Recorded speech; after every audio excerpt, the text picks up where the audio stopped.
అన్న నమస్తే, మీ పేరు? నా పేరు కిషోర్ అండి. ఏం చేస్తారు? నేను కరాటే మాస్టర్. కరాటే, కరసాము, కిక్ బాక్సింగ్ అన్ని ట్రైనింగ్ ఇస్తూ ఉంటాను. ఎంతమందికి ఇచ్చుంటారు ఇప్పుడు వరకు? ఎంతమంది స్టూడెంట్స్ని చేస్తుంటారు? ఈ 34 సంవత్సరాల్లో లెక్కలేదండి, కొన్ని వేల మందికి ట్రైనింగ్ ఇచ్చా. ఏంటి ఓవరాల్గా పనితీరు ఏంటి చంద్రబాబు నాయుడు గారిది, లోకేష్ గారిది ఎలా ఉంది అసలు? ఓవరాల్ ప్రజలకు ఉపయోగపడే విధంగా ఉందా లేక విరుద్ధంగా ఉన్నారు అసలు ఓవరాల్గా? ప్రస్తుతం బాగుంది. కొంచెం మనం టైం ఇస్తే ఆయనకి ఇంకా బాగా చేస్తాడు. ఎందుకంటే ఆయనది హడావుడిగా చేసే పని కాదు. ఫ్యూచర్లో ఏంటి, ఇప్పుడు మనం మన పిల్లల గురించి ఎలా చేస్తాం, మన పిల్లలకి ఉండటానికి ఒక ఇల్లు ఏర్పరచాలి, మాకు ఎలా చేస్తాం, అది వెంటనే అవుతుందా? అవ్వదు. మనం ఎంతో కష్టపడి రూపాయి సంపాదించి కూడబెట్టి ఆ స్థలాన్ని కొని దానికి ఇల్లు కట్టించేసి మనం వయసు అయిపోద్ది, అప్పటికి ఉపయోగపడుతుంది. అదేవిధంగా చంద్రబాబు నాయుడు పరిపాలన కూడా అదేవిధంగా. ఆయన ఏంటంటే ఇప్పుడికి ఏదో బిల్డింగ్ కట్టేసేసి ఇప్పుడు కంప్లీట్ తీసుకోవడం అనేది అంత తొందరగా ఏది కాదు. నిదానంగా పునాది వేసుకుంటూ ఒక్కొక్క స్టెప్ వేసుకొస్తారు. అసలు లాస్ట్ 5 సంవత్సరాలు వచ్చుంటే ఈ పాటికి అసలు కంపెనీస్ వచ్చేసేయి మొత్తం ఎస్టాబ్లిష్ అయిపోయింది. ఇప్పుడు మా అమ్మాయి బీటెక్ చదువుతుంది, ఇప్పుడు బీటెక్ ఫైనల్ ఇయర్ అయిపోతుంది. ఇప్పుడు మా అమ్మాయి నేను ఎక్కడ పంపించుకోవాలి?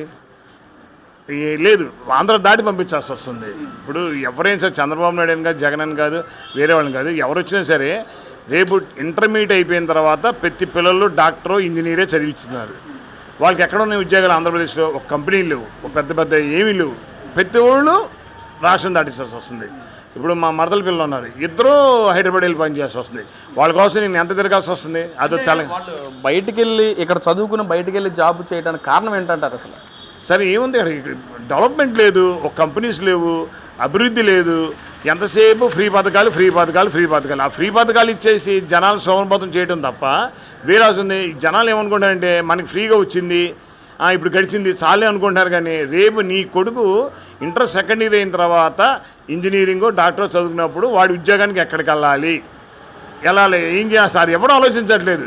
నా జేబులో అకౌంట్లో డబ్బులు ఎంత వేసాడు, వీడు ఎంత ఇచ్చాడు, ఈ మంత్రి ఎంత ఇచ్చాడు, ఆ మంత్రి ఎంత చూసుకుంటారే తప్ప అసలు కంపెనీలు లేవే, అభివృద్ధి లేదే, ఎంతసేపు ఎక్కడ వేసిన గొంగళ ఆలయం ఉంది అనుకుంటున్నారు.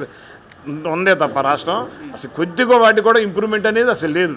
చంద్రబాబు నాయుడు గారు ఇప్పుడే మొదలుపెట్టారు. అది కొద్దిగా నాకు తెలిసి ఇంకొక ఛాన్స్ కూడా ఇవ్వాలి. ఇంకో 5 ఏళ్ళు కూడా ఇస్తే దాదాపు కంపెనీ మొత్తం ఎస్టాబ్లిష్ అయిపోతే. మీరేమో చంద్రబాబు నాయుడు గారు ఇంకొక ఛాన్స్ ఇస్తేనే మనం రాష్ట్రం మొత్తం డెవలప్మెంట్ అవుతుంది మీరు అంటున్నారు.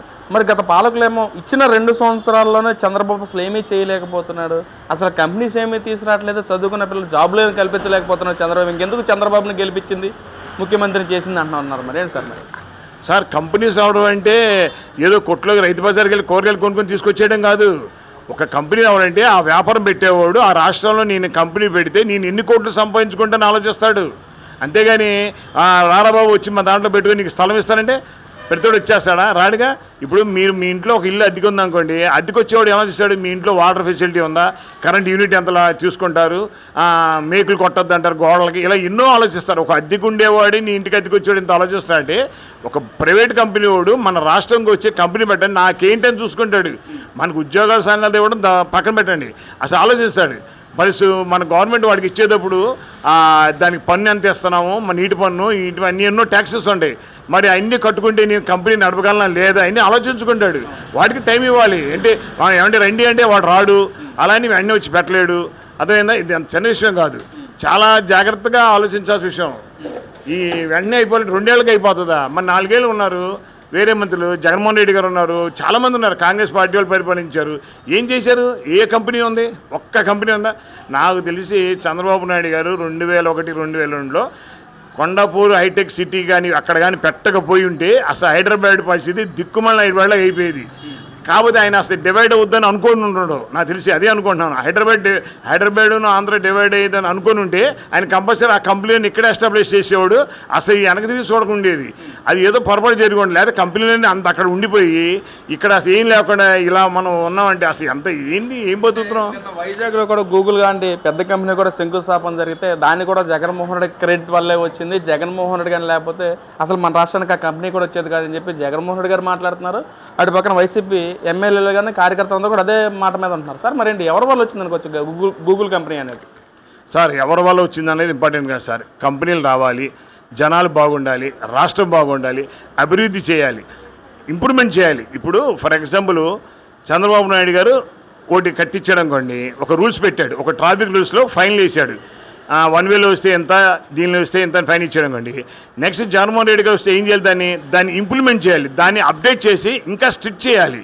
అప్పుడేమవుతుంది జనాల్లో ఆయన ఇంకో 40 ఏళ్ళు పరిపాలించేవాడు జగన్ గారు. అలా చేయకుండా ఆ పెట్టిన రూల్స్ పథకాలన్నీ తీసేసి అరే మీ ఇష్టం స్వేచ్ఛగా బతకండిరా, మీ ఇష్టం వచ్చింది చేసేసుకోండి అనేసాడు. ఇక్కడ ఏమైంది, ఆయన కష్టపడి పెట్టాడు, ఈయన తీసేసి ఫ్రీగా ఇచ్చేసాడు. ఫ్రీగా ఇచ్చేసారు. జనాలు కూడా అబ్బో అంత స్ట్రిక్ట్గా ఎవడైనా స్ట్రిక్ట్గా ఉండాలంటే డిసిప్లిన్గా ఉండాలి, ఎవరికైనా కష్టమే. ఏంటి ఎప్పుడైతే ఫ్రీగా వచ్చిందో అబ్బా ఎంత హాయిగా ఉంది, అబ్బా ఏ ఫైన్లు కట్టక్కర్లేదు, మన ఇష్టం వచ్చినట్టు చేసుకోవచ్చు అని జనాల్ని అలా అలవాటు చేశారు. అలా చేయడం వల్ల ఏమైంది, నీ ఇంట్లో నువ్వు కోట్లు సంపాదించుకున్నావు, కానీ రాష్ట్ర ప్రజలు అందరూ భవిష్యత్తు పాడైపోయింది. అసలు ఇంట్లో నుంచి మనిషి రోడ్డు మీద బయటికి వెళ్ళి తిరిగి ఇంట్లోకి వచ్చే వరకు ఎన్ని కంప్లైంట్స్ ఉన్నాయి తెలుసా రాష్ట్రంలో, చాలా కంప్లైంట్స్ ఉన్నాయి. ఒక ట్రాఫిక్ రూల్స్ లేదు, ఒక సివిక్ సెన్స్ లేదు, ఎక్కడ పడితే అక్కడ తిని చెత్త వేసేయడం, బస్సులో వాడు కూడా కార్లో వాడు కూడా తినడం, రోడ్డు మీద చెత్త వేసేయడం.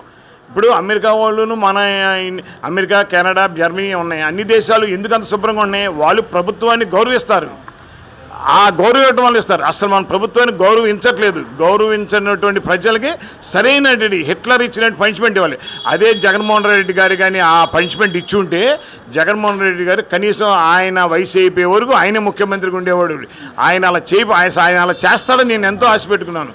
కానీ ఆ ఆశ నిరాశ చేసి జనాలకు ఫ్రీ పథకాలు ఇచ్చి రాష్ట్రాన్ని నాశనం చేసి వచ్చే కంపెనీలకి డిమాండ్ చేసేసి నాకు ఎంత చేస్తే అంత పర్సంటేజ్ అని అడిగి చేసేసరికి వాడు ఇచ్చాడు, అరే నేను జనం ఉంటే భారతదేశంలో ఎక్కడైనా పెడతాను, కానీ ఆంధ్రప్రదేశ్ అసలు నేను రాను అని పెట్టని చెప్పి అమరాన్ కంపెనీ ఏదో కంపెనీ అండి, మొత్తం ఏ మీద వస్తుంది, అమరాన్ కాదండి, అమరాన్ కాదు, ఏదో కంపెనీ ఉంది, అది అంతా దేశం అంతా తిరిగి తీసుకెళ్ళి హైదరాబాద్ పెట్టాడు ఆ కంపెనీ. అదే కంపెనీ కానీ జర్మన్ అమర్ రాజా కంపెనీ మొత్తం పొర్రపాట నేను బతికుంటే ఆంధ్రప్రదేశ్లో నేను కంపెనీ పెట్టని చెప్పేశాడు. ఇది తట్టుకోలేకపోయాడు, ఆ హెరాస్మెంట్, ఆ పన్నులు ఏంటది. అంటే ఎందుకంటారు ఆ విధంగా చేయడానికి గల కారణం ఏంటంటారు? అసలు ఆయన సరైన గైడెన్స్ లేదండి. ఆయన దగ్గర టాలెంట్ ఉంది, ఆయన దగ్గర సబ్జెక్ట్ ఉంది, జగన్మోహన్ రెడ్డి గారి లేకేం కాదు, సరైన గైడెన్స్ లేదు, సరైన అవగాహన లేదు. మనం ప్రజల్ని ఎలా పెంచాలి, రాష్ట్రాన్ని మనం ఎలా పెంచాలి, ఈ 5 ఏళ్ళు కాదు నేను 40 ఏళ్ళు పరిపాలించాలంటే దేశాన్ని ఎలా అభివృద్ధి చేయాలి, ఫస్ట్ ఉన్న దేశ సమస్య ఏంటి, మన రాష్ట్రంలో ఉన్న సమస్య ఏంటి, కంపెనీస్ లేవు, ఉద్యోగాలు, ఉపాధి కల్పించాలి, రెవెన్యూ రావాలి, ఆ రెవెన్యూ ఎలా చేయాలనేది ఆయన ఆలోచించుంటే వాళ్ళ సలహా వీళ్ళ సలహా కాదు, ఆయనే స్వయాన జాగ్రత్తగా స్టడీ చేస్తుంటే అర్థమైపోయేది. ఎప్పుడూ లేని విధంగా సలహాదారులను కూడా జగన్మోహన్ రెడ్డి గారు 30 మంది 40 మందిని పెట్టుకున్న పరిస్థితి కూడా చూసాం మరి గత ప్రభుత్వ హయాంలోనే. గతంలో ఎప్పుడూ లేని పరిస్థితి అది పెట్టుకున్నారండి. అది కూడా పేపర్లో పడింది, ఇలా చాలామందిని పెట్టుకున్నారు, కానీ వాళ్ళు సరైన సలహాదారుడు కాదండి.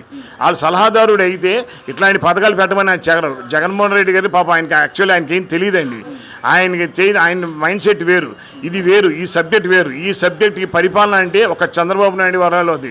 ఆయన పొలిటికల్ సైన్స్ చదివాడు, నేను ఎంఏ పొలిటికల్ సైన్స్ చదివా and MA political science and MA psychology చదివా.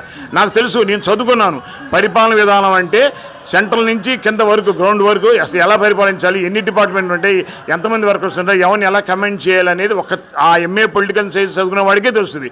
ఆయన చదవలేదు, అందువల్ల ఆయనకు అవగాహన లేదు. చదివి ఉండి దాన్ని తెలుసుంటే చంద్రబాబు నాయుడు కానీ జగన్మోహన్ రెడ్డి గారు ఇంకా అతను కొట్టేవాడు. కానీ ఆయన చదువుకోవడం, సరైన సలహాదారుడు లేకపోవడం, ఆయన సరైన అవగాహన లేకపోవడం ఈ రాష్ట్రం మొత్తం నాశనమైంది. అంతేగాని ఆయన ఏదో ఇగో చేసి ఆయన్ని అడ్డం పెట్టుకొని దోచుకున్నారు.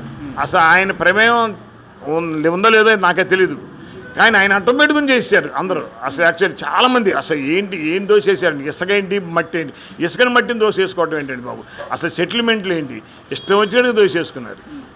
అంటే ఇక్కడ మనం చూసుకున్నట్లయితే చంద్రబాబు నాయుడు గారు విజనరీ లీడర్ అంటా ఉన్నారు. ఆ విజనరీ ఇక్కడ రాష్ట్ర ప్రజలకేమి ఉపయోగపడట్లేదు, అది మొత్తం తీసుకెళ్ళి అమరావతిలో పెట్టేసి మొత్తం దోపిడీ చేస్తూ బినామీలు కట్టబెడతారని చెప్పి అంటున్నారు సార్. మరి దాని మీద మీ ఉద్దేశం ఏంటి అసలు? సార్ అది పెద్దవాళ్ళ విషయం, అది పూర్తిగా తెలియాలంటే నేను కూడా ఆ డిపార్ట్మెంట్లోకి వెళ్తే అక్కడ ఏం జరుగుతుందో చెప్తే తప్ప నేను చెప్పగలుగుతాను. కానీ ఏదో నా అవతల అన్నాడు కదా అని నేను అనలేను. నేను ఎంఏ పొలిటికల్ చదివా, పరిపాలన విధానం నాకు తెలుసు, అడ్మినిస్ట్రేటివ్ డిపార్ట్మెంట్, కానీ నేను చెప్పలేను. అది అక్కడికి వెళ్ళాలి. ఇక్కడ కూర్చొని ఆయన ఎట్టా అంటే అట్ట దొరుకుతుందండి. నా ఒక కుటుంబాన్ని పోషించాలంటే ఎన్నో ఉంటాయి. నా కుటుంబాన్ని పోషించడానికి ఎన్ని ఉన్నాయంటే, ఒక రాష్ట్రాన్ని పరిపాలించాలంటే ఎన్ని డిపార్ట్మెంట్లు ఉంటాయి, ఎలా తేవాలి, ఏం చేయాలి, ఎలా తెస్తారండి. కంపెనీలో రావడానికి భయపడుతున్నాడు. ఇప్పుడు ఈ 5 ఏళ్ళు చంద్రబాబు నాయుడు ఉంటే మన తర్వాత రాలేదనుకో ఏంటి మా పరిస్థితి అని ఆలోచిస్తున్నారు. అదే మెయిన్ జనాలు. ఇప్పుడు కంపెనీ వాళ్ళు వచ్చేవాళ్ళందరూ అలా వచ్చి కొంతమంది ఎందుకు ఆగిపోవడం కారణం ఏంటంటే, ఈ 5 ఏళ్ళు చంద్రబాబు నాయుడు గారు ఉంటారు, రేపు 5 ఏళ్ళు లేకపోతే పొరపాటు జగన్ రెడ్డి గారు వస్తే ఉంటాయా, మమ్మల్ని నిలదొక్కోగలమా, ఆయనకి హెరాస్మెంట్ ఉంటుంది, ఆయన పర్సంటేజ్లు ఎలా ఉంటాయి, అమ్మో ఎన్ని తరపు సగం దాంతోనే రావట్లే. ముందు వచ్చేవాడు ఒకటో అరవ కొరవ వస్తున్నారు, ఆ వచ్చిన దాని మీద కూడా ఏదో ఒకటి అపకారం పెడితే ఇంకెప్పుడంటే రాష్ట్రం డెవలప్ అయ్యేది. ఎప్పుడు నా కూతురు ఇంజనీర్ అయింది తర్వాత నేను ఎక్కడికి వెళ్ళాలి, మళ్ళీ నా కూతురు కూడా అందరిలాగా ఈ రాష్ట్రం వదిలిపెట్టి వేరే కంపెనీ పంపించాలా, ఇంకా వేరే దారి లేదా?